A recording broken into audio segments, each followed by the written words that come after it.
Ah! Say the weird thing. Alright, Larson loops aren't that bad, so let's find out how they work. Now get ready. Here we go.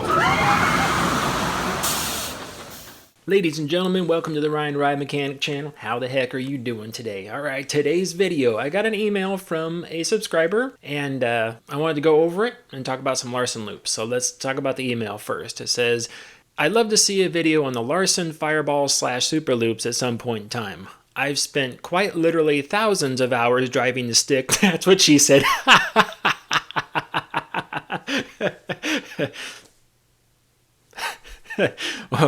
Driving the stick of one and would love to see an in-depth video of their mechanics.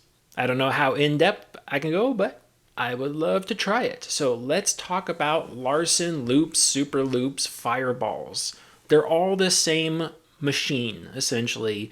They are just constructed a little bit differently. So let's talk about them. There are three models, essentially. There is a fireball, which is a 55-foot loop.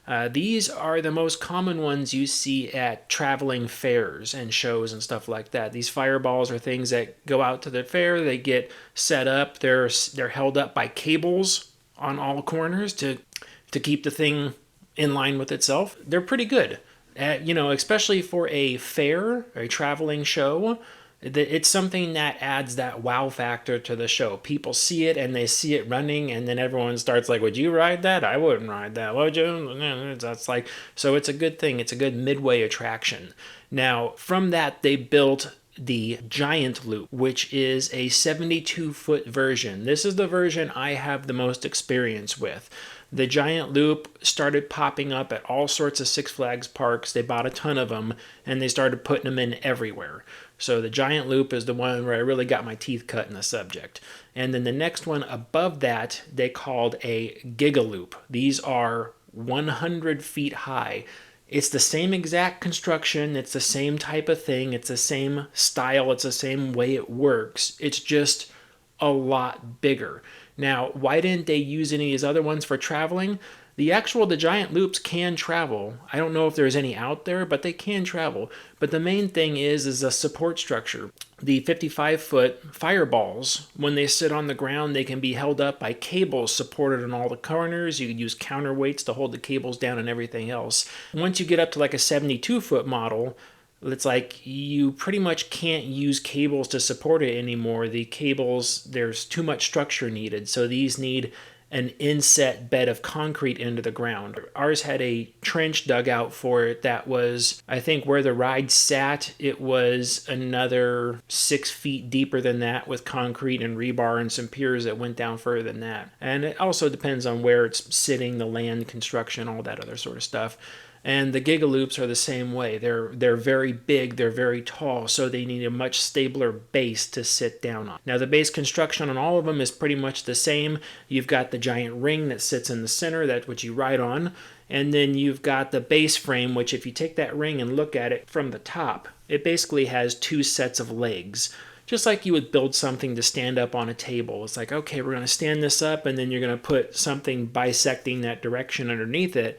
That way it gets the most stability out there. So that's pretty much the base on how they're set. All right, so let's move into the construction. I made some notes here on how to build this. So if you keep seeing me look off to the side, that's what I'm trying to remember my notes, because I needed to attack it in a certain way to essentially build the equipment for you.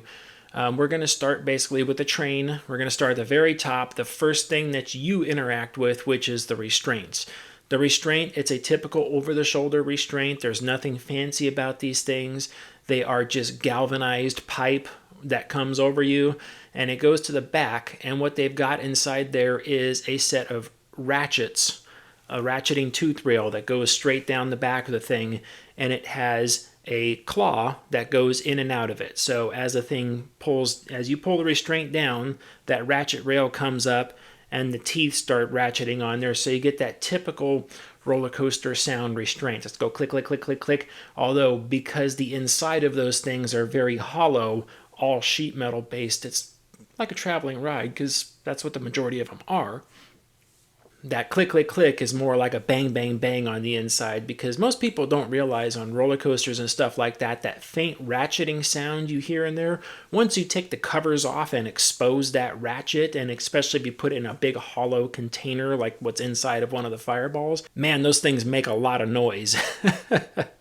Especially things like fireballs, because the construction tolerance on them is really loose. So what do I mean by that? Like on an SLC restraint, when I put the ratchet paw inside of there, it goes inside of an E-block. When I put the restraint paw inside, if I tighten that E-block down too much, I can literally pinch that block and prevent it from going in and out. So that's one of those things you want to make sure it's loose.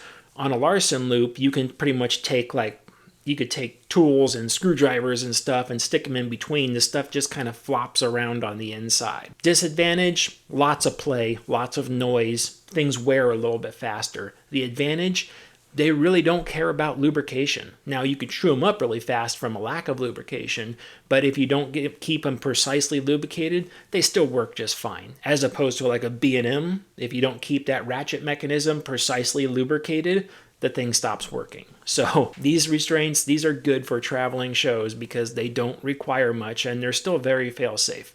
Now, how do these things unlock? They have a little cam that travels up and down on the side and basically pulls the tooth back away from the ratchet. And then that cam is activated, if I could talk today, that cam is activated by a cable that goes straight down behind the seat, and then underneath there's a bar that stretches from the left to the right side. On the side of the carriage, you could actually see the opening for this bar, because that's where you would stick in a manual unlock device if you can't get it to unlock on its own. You would stick a tool in there, basically rotate it, and the restraints would open. What these things are is that they are controlled on the side where that unlock is. They're controlled by a pneumatic actuator, an air cylinder, that basically when they plug the coach in for it to unlock, it compresses and opens all the restraints. Now, while we're talking about that, let's just go ahead and say these things don't unlock on their own, at least the models I'm used to, they don't unlock on their own. So the air actuators, they don't just get air from nowhere inside. There's not like a bus assembly that lifts up underneath the coach and actuates them and does that. So where you actually get it from is the operator at the very front of the train has to just take a pneumatic airline and plug it in to the train. And then once they plug in that pneumatic airline, all the restraints open up. And then how do they lock the restraints back? What button do they push on the panel to lock the restraints? Well, they don't. They simply go up to the airline and unplug the airline. And then once the air evacuates from that line, all the restraints lock back. And then you can hear people starting to pull down their restraints as they ratchet shut. To monitor that, the giant loops and the Giga loops for sure, and I'm probably fairly certain the fireballs as well, though I can't really vouch for the fireballs 100%, but they have proximity sensors at the top of the restraint. Now, you sit in a bank of 4 people, so there would be 2 people facing this way, 2 people facing that way, and all 4 of those proximity sensors communicate to one relay in the center, basically. You go in and you tie the 4 proximity sensors together, 1, 2, 3, 4, and that relay closes. And it's saying that bank of seats is closed and locked. Now, what that relay is closing for is it's letting the power signal continue through. So the way these work is up there with that airline that was plugged in, the operator also has a electrical cable. It typically looks like an extension cord or something along those lines. They plug that in, and then that feeds the gondola, coach, train, whatever you want to call it, with power. Now what it's doing is that one leg of that power is supplying all the proximity sensors with its voltage for them to work. The other leg is simply applying a pass-through for that to work. So it goes up and it branches off and it supplies the proximity sensors, and it does that to each bank. And then they're in succession. So once bank number 1 is supplied and shut, bank number 2 is supplied. And then once bank 2 is shut, bank number 3 is supplied, and so on and so forth until you get all the way down the train. Now, in that scenario, if you can't get restraint number 1 to lock at the front, none of the rest of them will be locked either if you look all the way down the train. So if I start at the restraints and they say, oh, one of the restraints isn't monitoring closed, I can go up and start looking at LED indicators on the proximity sensors.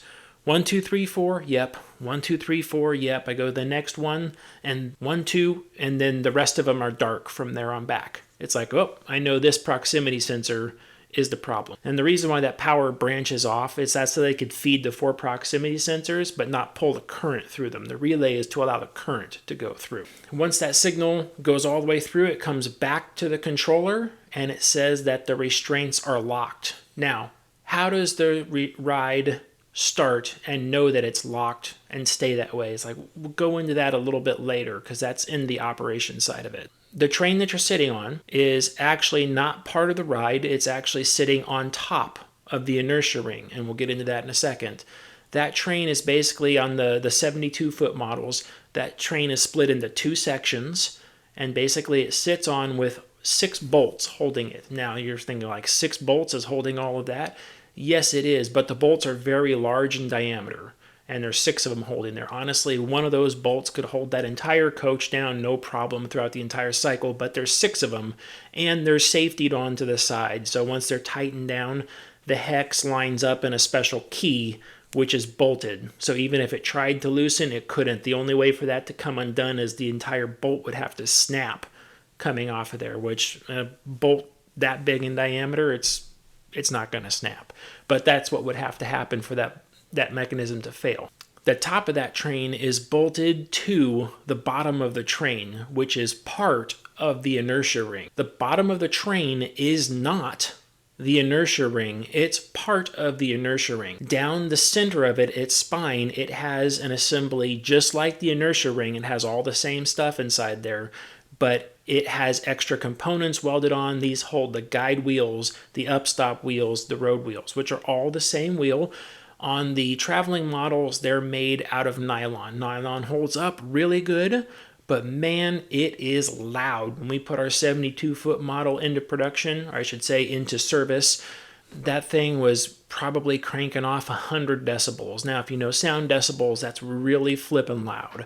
So one of the things that we did very quickly was we took all the nylon wheels off of there, and we put urethane wheels on. Now, we did this with Larson's permission.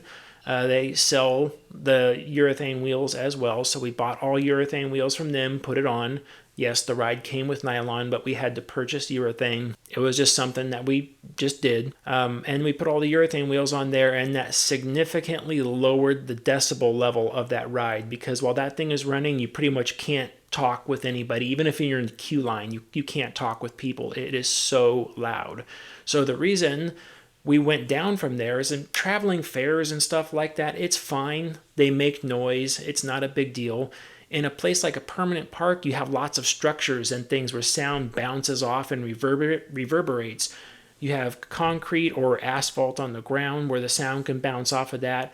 It's a much more sound-specific environment than it would be at like a traveling fair. So traveling fairs, it's pretty much, yeah, that's just a normal thing. The fireballs are loud. It's no big deal. At an amusement park, we say, well, they're loud, but they're too loud. They're canceling all the noise out in the area. You can't hear things like ride operators at different rides start to complain too. They're like, we can barely even hear ourselves think over that thing running.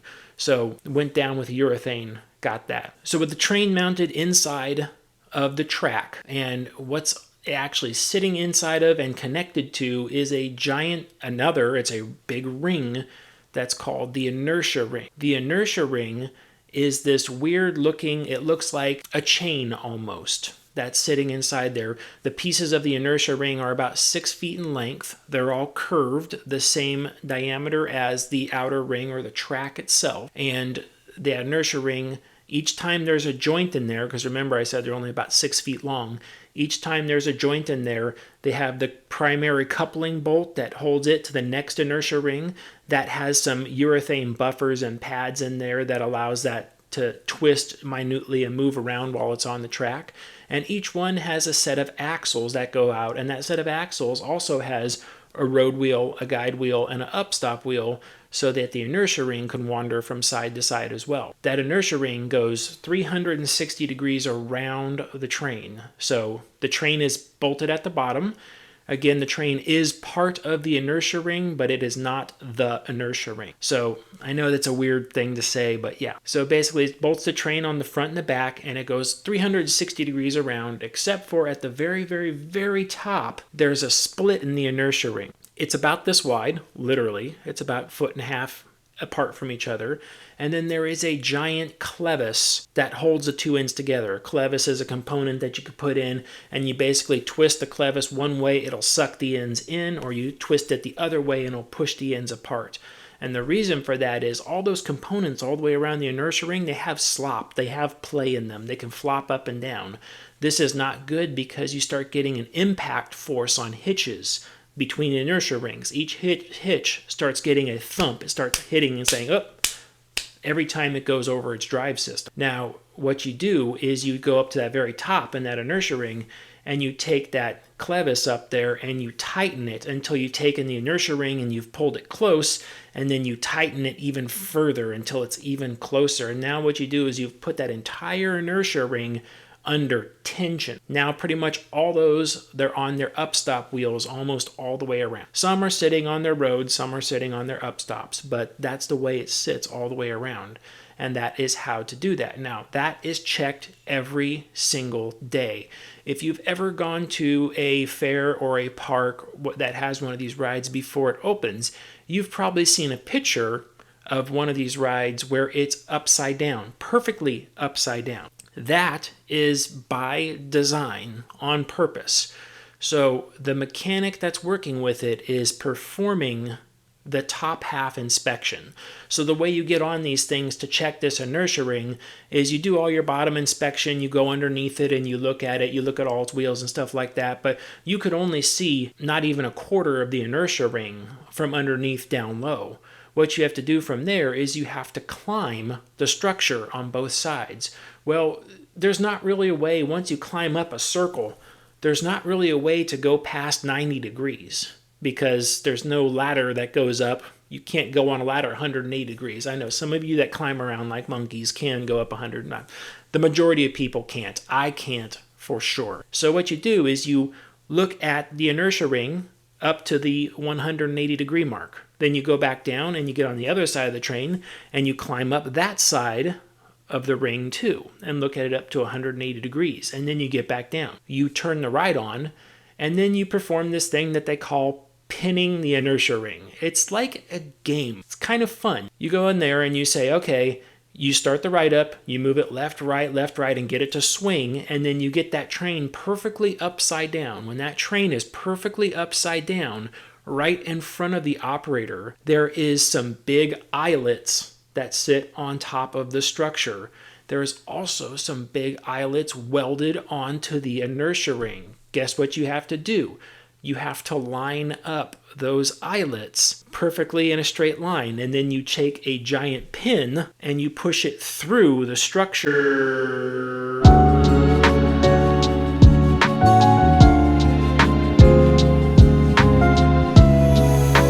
Through the eyelets, and you do what's called pinning the inertia ring.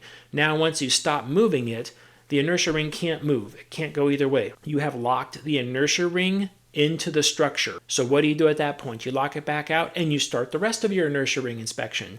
You go now from the center where there is no train. You go from the center up 180 degrees and then go back down and go from the center up 180 degrees and then come back down. In the center, that is your time to inspect the clevises. Now, general rule of thumb is that the road wheels on both sides of the clevis, on the front and back, should not be touching. The upstop wheels should be touching, but the road wheels should be not. That tells you that the ring has enough tension in it. Because you got to remember, this is with a fully loaded train, a full weight worth of train up on top. So it's pushing that inertia ring further out.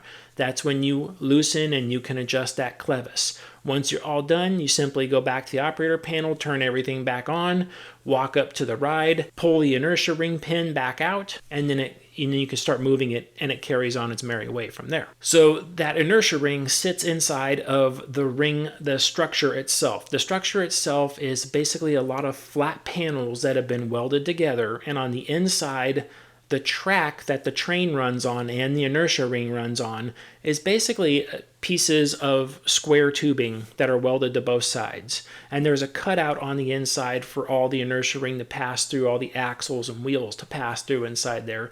So it's essentially a hollow shaped C cavity that's like this, and that's where all that componentry is moving through right there. Now, there's really not much to the structure at all. It pretty much just sits there. There's really not much to look at. On the traveling versions, you have to check the bolted connections or pinned connections.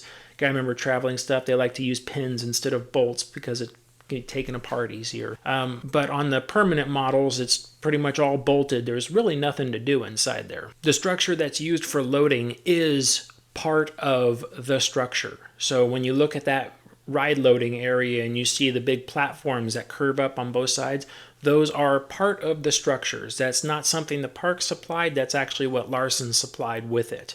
So part of it.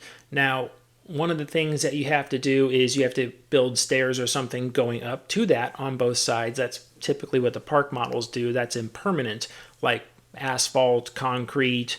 Maybe they fabricate stairs to go up and down to it, but that is all part of the structure. Now, on the inside, let's talk about the power package. Let's talk about what moves this thing. What moves a Larson loop? Okay, these things are hydraulic driven. Hydraulics are the most bang for the buck in this case. You can do the same thing with big AC motors. You can do the same thing with big DC motors. I don't have the experience with the Giga loop. I don't have it. But I think the Giga loop did have a DC motor or something on that. Don't quote me on that, but I want to say one of the models had an electric retrofit to the thing. I can't guarantee that though, so I'm not going to go into that. The majority of them are used with hydraulic drive systems. So on the back side of the thing, or the front side, depending on which side you're looking at, you have a big AC motor that's sitting there and spinning a hydraulic pump. The hydraulic pump is sitting there creating pressure for the entire hydraulic system. And then when it's told to go forward, the valve shuttles, kind of like a winch assembly on a boomerang or something like that. The hydraulic valve shuttles and starts putting pressure to the drive motor that's in the center. The drive motor in the center is actually hooked up with a bunch of chains on the inside. And this part you can't see. Like even if you got pictures of the inside of a Fireball with the gondola at the top or the train at the top, you would look down and you would see 4 drive tires, 1, 2, 3, 4, that are pushing tension up against the inertia ring. Yes, on the daily you need to go down there and you need to check air pressure in the drive tires. You need to check the tread width of the drive tires as well to make sure that there's tread on them. So all that stuff is necessary on a daily inspection.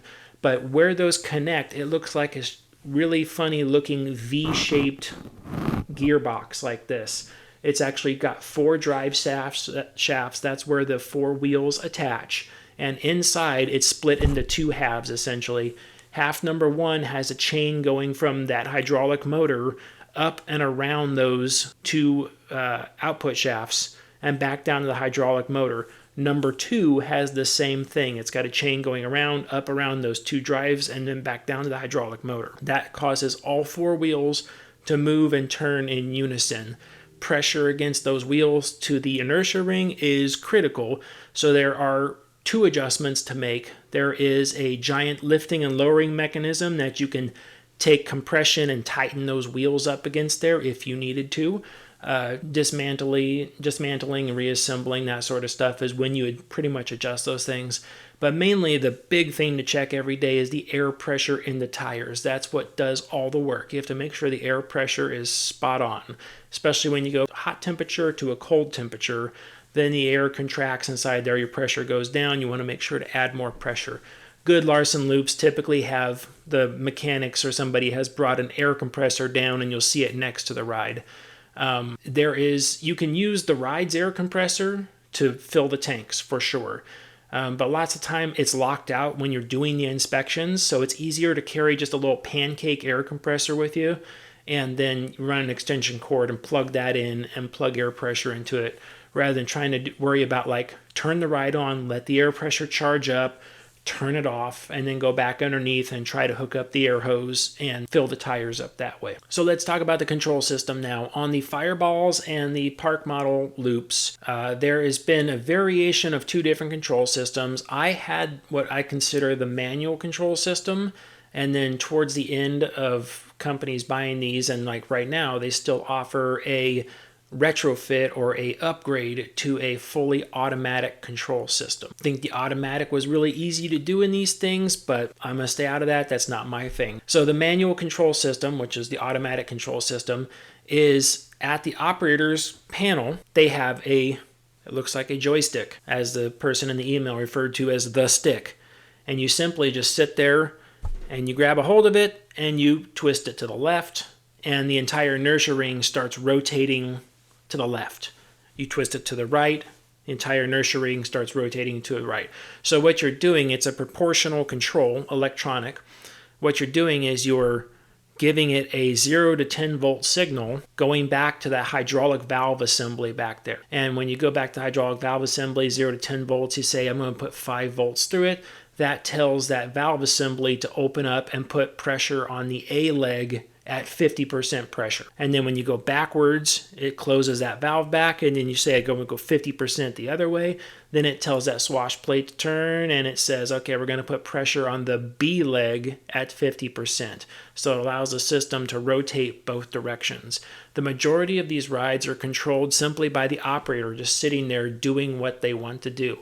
Why is that? The load's completely dynamic, the environment's dynamic. So what you could get in, let's say, a couple of swings one way, you might not be able to get on the next ride. If we get a bunch of heavy people sitting on the far outside edge, you might need 5 or 6 swings before you can actually get that whole ride to rotate over, as opposed to if everyone's pretty much balanced and it's a bunch of light people, you could probably get it in about 2 to 3 swings. This is one thing where the operations really they really like to get in there and tell their stats. They're like, oh yeah, hot day, fully loaded with people, I could get that train upside down in 2 swings. And then another operator will sit down and I can get it to go in 3 swings, fully loaded with heavy people in there. And it's kind of a competition to them from what I've seen with most stuff. So the safety on these things, when it comes to that operator panel, is there's a couple different safeties in there. When I go back, we were talking about, okay, we're unplugging, the train and stuff like that and how does the ride know that the train is locked? Well, when they plug it in, they power up those sensors, and then everything reads locked. So what they do is they unplug the air pressure, and then they take the air pressure back to a box that's right next to the operator panel, and they plug the air pressure back in, and it activates a pressure switch on the inside. This actually does 2 things for you. One, the pressure switch going high on that box tells the system that, okay, my air pressure has been removed from the train. I can say that the restraints are locked. And now the hose has been plugged back into the operator panel, which means that the hose is no longer attached to the train. Now, when it plugs back in, that latch, that air pressure switch on the inside also activates a electronic latch on the inside that says, okay, restraints out there are locked, yes, and then it plug that air pressure switch back in and it locks in and says, okay, and it holds that in its memory. It says, okay, restraints are locked. Now at that point, you can go out and unplug the electronics from the train. I can't decide if I want to call it a gondola or a train. Anyways, they go out and unplug the cable from the train, and now that cable is free, and they go put that back over there next to the operator stand. That one also had, on our particular model, we also did the same thing with the electrical. We put in the electrics back to say that when that cord was plugged back in, it had a latch on the inside as well. So you would have confirmation that both the pneumatic and electrical were unplugged from the thing, and they were both plugged back into where they're supposed to be, confirming that nothing is touching the train right now and it's safe to move it. The last thing is the operator presence switch. We had a lot of stuff on ours. Again, we went overkill with our safety. We had an operator presence switch on the panel. We also had the factory, this is from Larson, which is an operator switch on the butt. So underneath the operator's seat where they would sit, Underneath, the chair is spring-loaded up, and there is a limit switch underneath the chair. So it's not until the operator sits down, it pushes on the limit switch, and then that allows the system to work. Now, we went again to the nth degree, which was kind of dumb, but we did it anyway. We put an operator present key in, so they had to have their butt in the seat and an operator present key in, and then we went one step further and put a foot pedal in too. So you had to have your air plugged in, electrics plugged in, your operator present key on, your butt in the seat, your foot on the pedal, press the ride start button, which simply enabled the controls back there, and then you can start moving that hydraulics pump. Start turning it left and right. Now, in later revisions, they've redone this to an automatic process. So you have pretty much the same things, the starts, the stops, the switches that say, hey, nothing's plugged into the train anymore. But now they've moved to simply just a cycle start. And then the control system took care of it all. I can't tell you exactly how that worked, but it seems like a pretty easy thing to install, as long as you put some flag plates in underneath the train and around the inertia ring so you know which way you're going and how fast you're going, which could also be done off a tach generator off the drive wheels too. Maybe a fifth wheel installed because you don't want to drive a tach generator. But anyways, you could do the same thing there. Not going to go into that too much.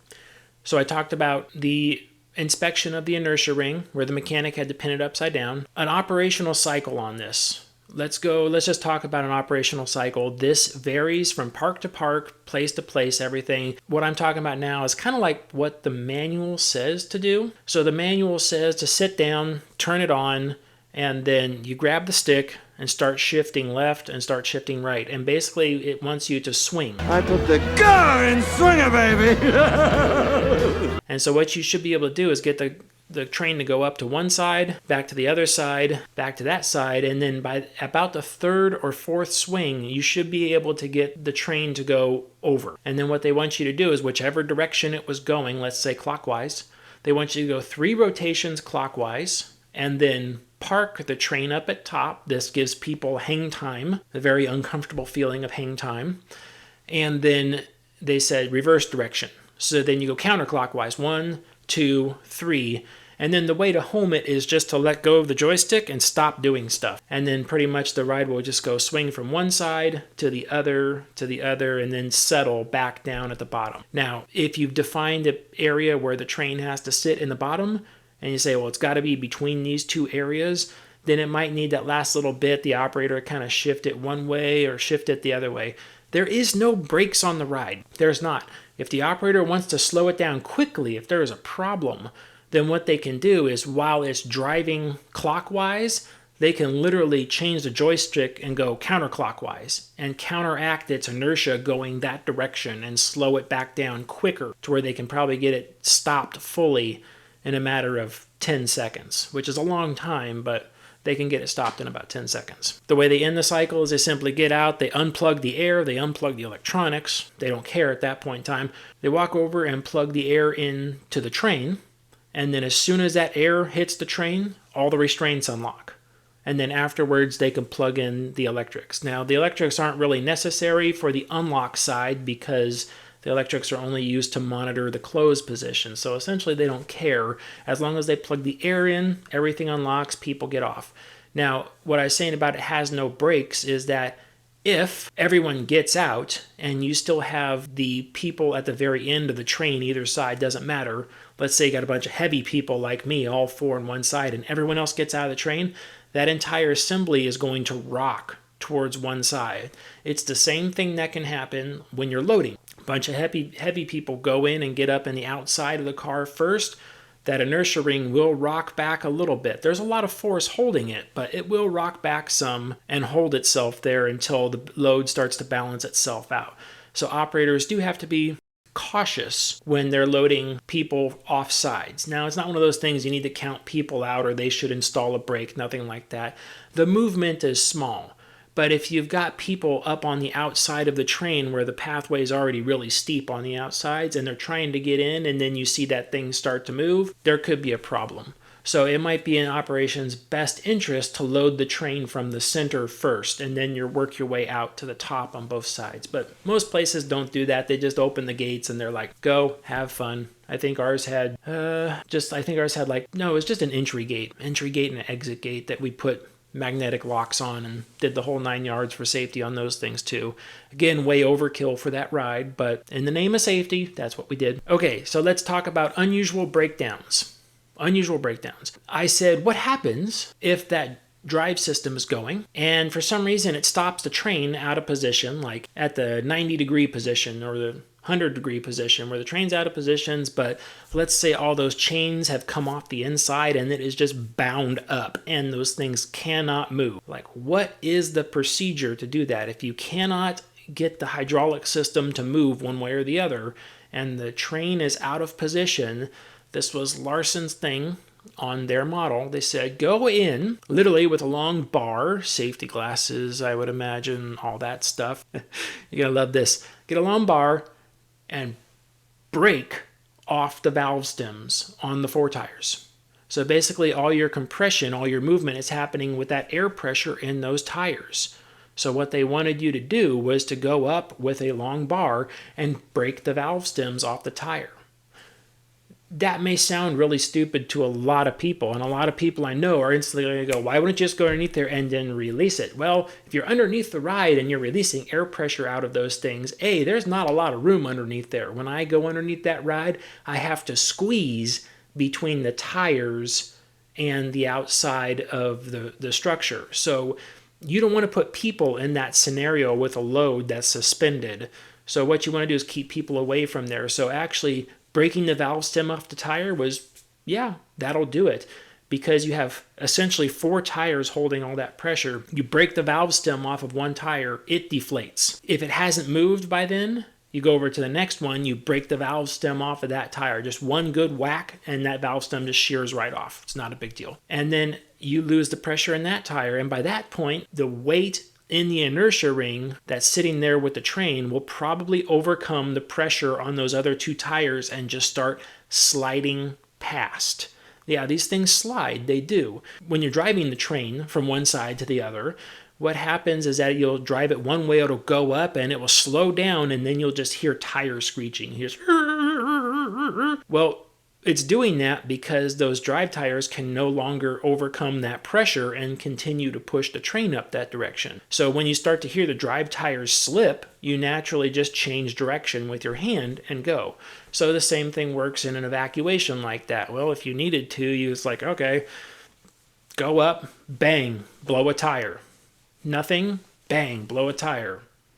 It seems he blew a tire in front of your house. Boy, that guy is really horny, isn't he? And then at that point, it will probably just start to slip over those drive tires. Now, when we're talking about slippage, what is important for that inertia ring? It is important that inertia ring, that is what those 4 tires drive off of. They are turning the inertia ring on the inside of the ride.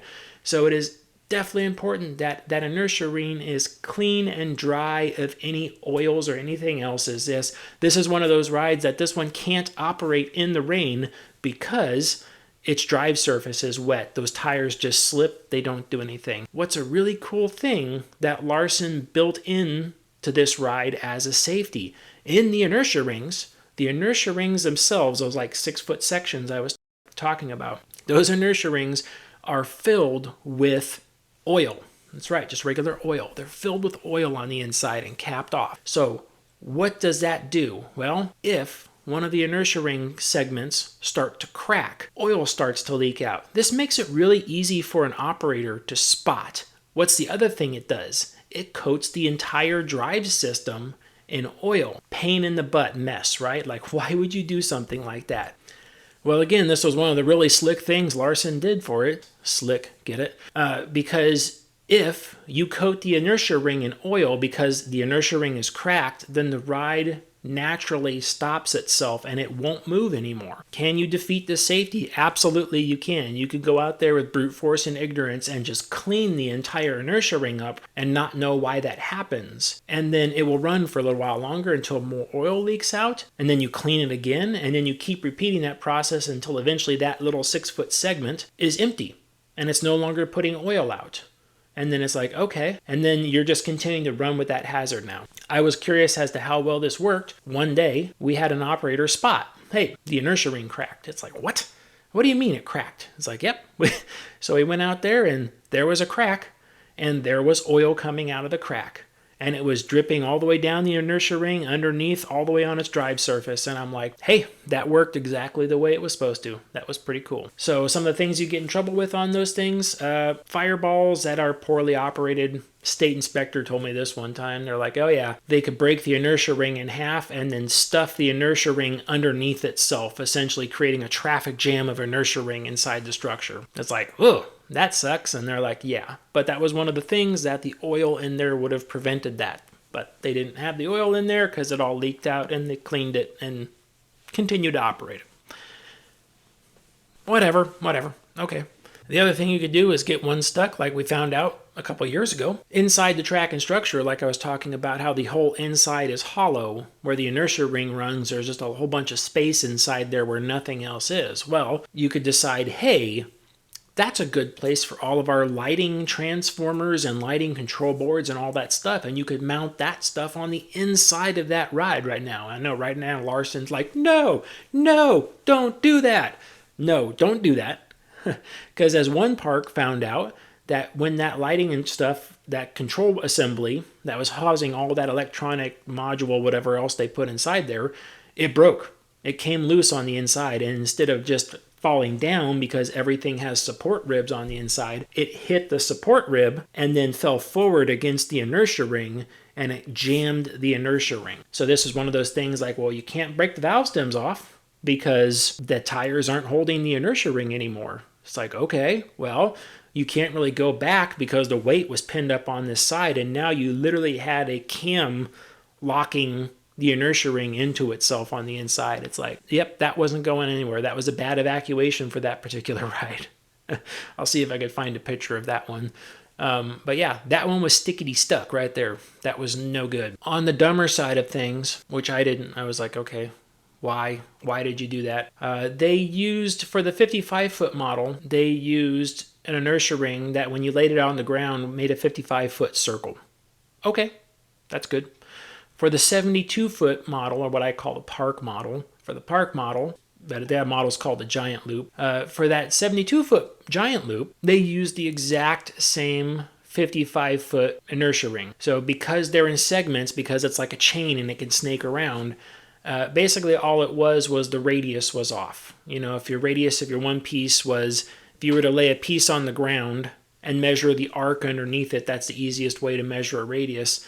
The 55-foot models at the center of that arc would have, let's say, an 8-inch gap underneath there. Well, the 72-foot models should have had like a 6.5-inch gap underneath there because the radius should have been less curved, right? Should have been straighter. Luckily, they fixed that for the 100-foot models and actually made the inertia ring the way it was supposed to. But some of those 72-foot models, that's the reason why when it runs, it kind of sounded like it was galloping a little bit. Well, instead of a nice smooth operation, it kind of sounded like it was like because that whole drive tire assembly underneath there with the 4 tires was essentially doing this the entire time it was running to make up for the wrong radius on there.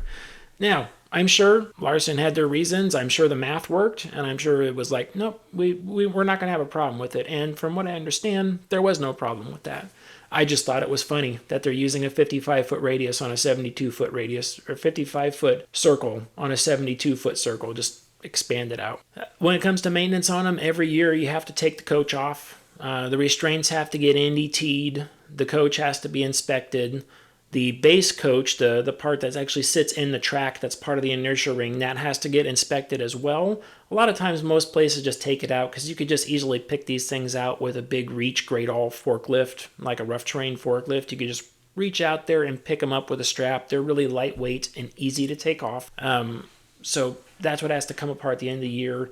Every 3 years, those bolts that mount the top to the bottom, those 6 bolts on each side that I was talking about, those have to be replaced, but every year they have to be NDT'd to make sure they're not cracked. Wheels, wheels are wheels. They, just like anything, they wear down, so you have to send them out for a recoating of urethane. A lot of times on those, I think it was more cost effective just to buy brand new ones from Larson because they weren't expensive at all. NDT-wise, I believe it was like a 5 or 6 year NDT that required all the axles and pins holding all the wheels to be sent out. And that's for the entire inertia ring. That's for everything on there. Almost every single axle on there, because of the way it runs, is underneath the same amount of stress as everything else. So pretty even wear on all those components in there as well. And then the last little fun one that you'll hear some people bicker and argue about, I'm not sure who's still on this boat or not. The Larson loop is a flat ride. It's not a roller coaster. Anything that's powered and driven the entire time, where at any point in time in the cycle you could stop it regardless, is a flat ride. And this was the same thing for, what were those things, those Skyline things that they made? Try to forget them as much as I can. I don't know, like those like Infinity style Skyline things. Anything that's driven the entire time is not a roller coaster. It's a flat ride. If you stop driving it, that could be closer to a roller coaster. If it was on a track and you stop driving it, then you could consider it a roller coaster. But I don't normally divide these lines down on there, but in this case, I am just like with these things, I am just like, nope, that is not a roller coaster. That is a flat ride. That's just like any other flat ride that just goes upside down continuously. That's it. And people say, oh, but it coasts on one side. It's like, nope, it's driven the entire time. Even when it starts to coast the other way, you could still stop it and drive it back the other direction. So, not a roller coaster. All right, I think that's going to do it for this video. Like, subscribe, comment, share, do all that stuff. It does help me out. I do appreciate it. Thank you for those of you that have returned to watch another video. I appreciate you guys as well. Trying to grow my channel, trying to make things nice and good. I know people say, oh, you need a lot of this, you need a lot of that. It's like, yeah, it could always be that way, but this is what I am. This is what I do. If you want to contact me, you can just message me down below. I try to look through the majority of that stuff and get back to people. If you want to email me, you can email me at ryantherideMechanic@yahoo.com. Typically fairly responsive there, but just like everything else, life happens and we got things going on. Let's see. Larson doesn't make air gates for this ride, but if they did, you'd have to stay off the air gates. Bye.